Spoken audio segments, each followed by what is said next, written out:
ഐതിഹ്യമാല അധ്യായം 29. വീട്ടി കൂഷ്മാണ്ഡം.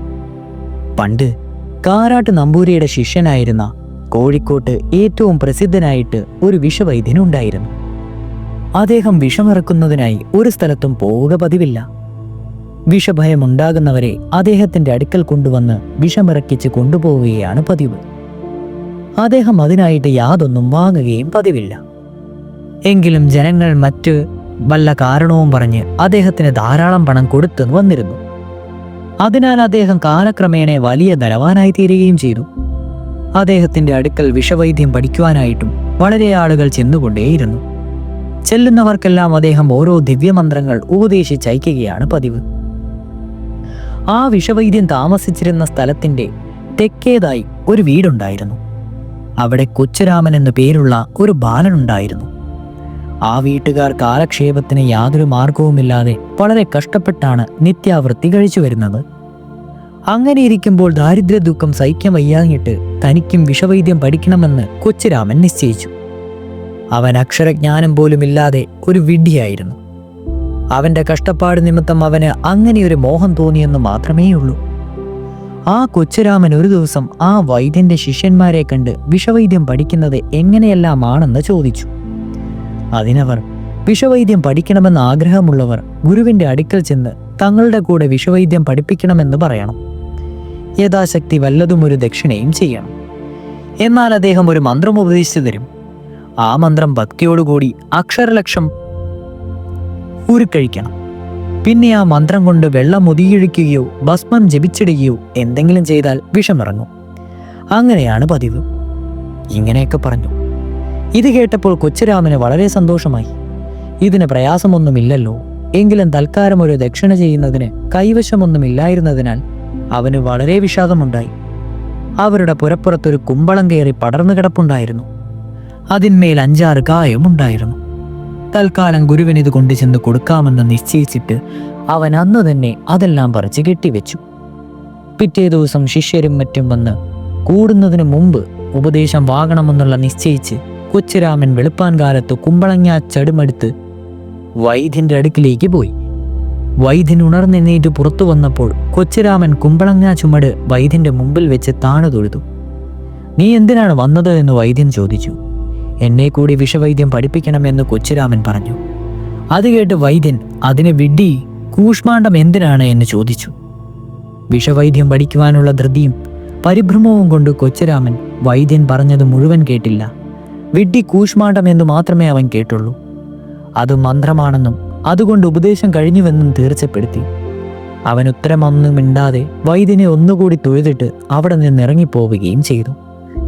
നേരം വെളുത്തപ്പോഴേ വിഡ്ഢി എന്ന് വിളിച്ചതുകൊണ്ട് അവൻ മുഷിഞ്ഞു പോയതായിരിക്കും എന്നാണ് വൈദ്യൻ വിചാരിച്ചത്. കൊച്ചുരാമൻ ഒരു മുഷിച്ചലും ഉണ്ടായിരുന്നില്ല എന്നത് തന്നെയല്ല, മന്ത്രം ക്ഷണത്തിൽ ഉപദേശിച്ചു കൊടുത്തതിനാൽ അവന് വളരെ സന്തോഷമാവുകയും ചെയ്തു. അവൻ ഉടനെ അവരുടെ വീട്ടിലെത്തി കുളിച്ചു വന്ന് ഒരു വിളക്ക് കൊളുത്തി വെച്ച് അതിൻ്റെ മുമ്പിലിരുന്ന് മന്ത്രം ജപിച്ചു തുടങ്ങി. അങ്ങനെ അക്ഷരലക്ഷം, അതായത് ഈ മന്ത്രം 5.5 ലക്ഷം ഉള്ളതാകിയാൽ 5 ലക്ഷം ഉരുക്കഴിച്ച് തീർത്തു. താൻ നല്ല വിഷവൈദ്യനായി തീർന്നു എന്നവൻ ദൃഢമായി വിശ്വസിക്കുകയും ചെയ്തു. സാധാരണ വിഷവൈദ്യൻ വിഷമിറക്കുവാനായി എങ്ങും പോവുക പതിവില്ലല്ലോ.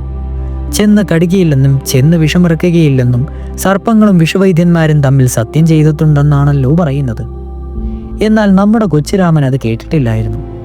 എവിടെയെങ്കിലും വിഷഭയം ഉണ്ടായെന്ന് കേട്ടാൽ അപ്പോൾ കൊച്ചുരാമൻ അവിടെ എത്തുകയും മേൽപ്പറഞ്ഞ മന്ത്രം കൊണ്ട് വെള്ളമോതി ഒഴുക്കി വിഷമിറക്കുകയും പതിവായി. ആദ്യം കുറച്ച് ദിവസത്തേക്ക് അവന്റെ വിഷവൈദ്യത്തിൽ ആർക്കും മാത്ര വിശ്വാസമൊന്നും ഉണ്ടായിരുന്നില്ല.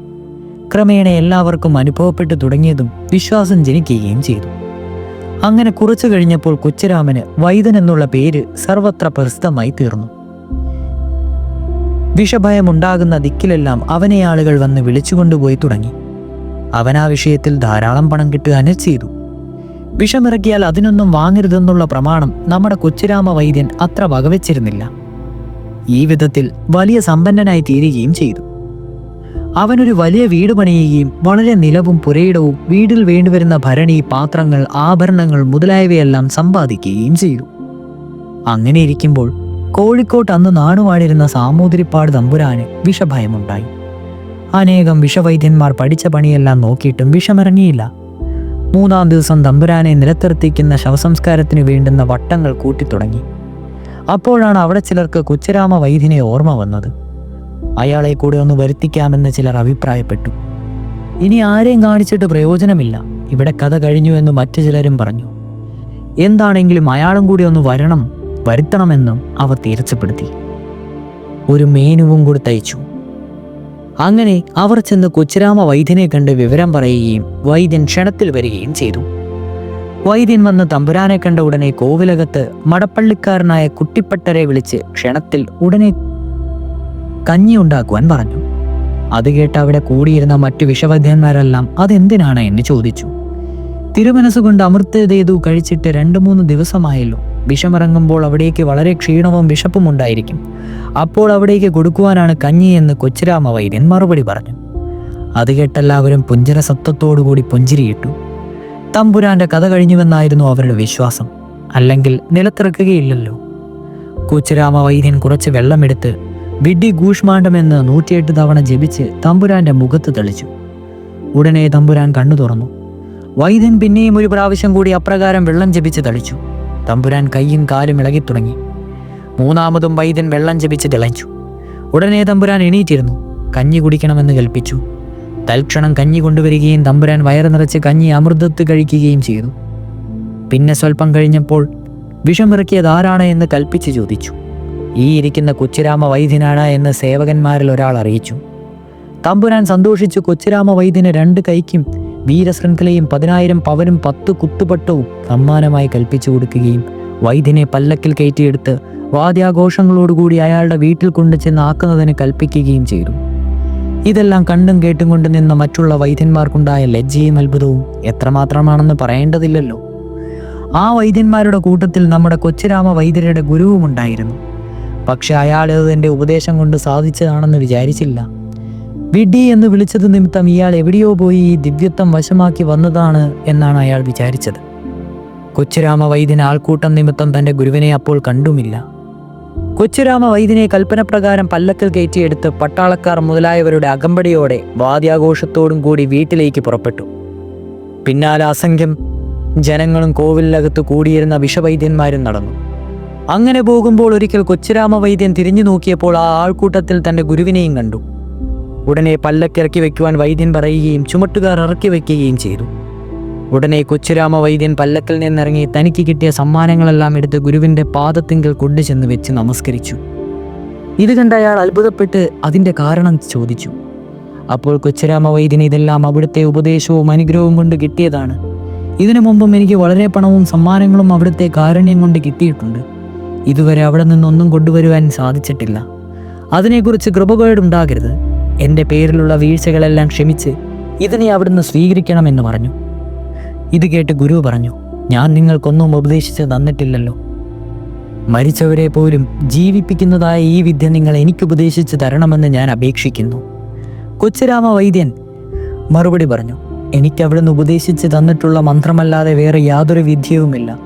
അതുകൊണ്ടാണ് ഞാൻ ഇതെല്ലാം സാധിക്കുന്നത്. ഗുരു ഏതു മന്ത്രമെന്ന് ചോദിച്ചു. കൊച്ചുരാമ വൈദ്യൻ മറുപടി പറഞ്ഞു, ഗുരുവിൻ്റെ ചെവിയിൽ സ്വകാര്യമായിട്ട് വിട്ടി കൂഷ്മാണ്ഡം എന്ന മന്ത്രം തന്നെ. ഇത് കേട്ടപ്പോൾ ഗുരുവിന് വളരെ അത്ഭുതമുണ്ടാവുകയും ഗുരുത്വവും ഭക്തിയും വിശ്വാസവും തന്നെയാണ് പ്രധാനമായി വേണ്ടതെന്ന് അറിയുകയും അവയുണ്ടായിരുന്നതിനാൽ സകലതും സിദ്ധമാകുമെന്ന് ബോധം വരികയും ചെയ്തു. ഇതോടുകൂടി ഐതിഹ്യമാല അധ്യായം 29 അവസാനിച്ചിരിക്കുന്നു. അടുത്തത് അധ്യായം 30 കുഞ്ചൻ നമ്പ്യാരുടെ ഉത്ഭവം തുടരും.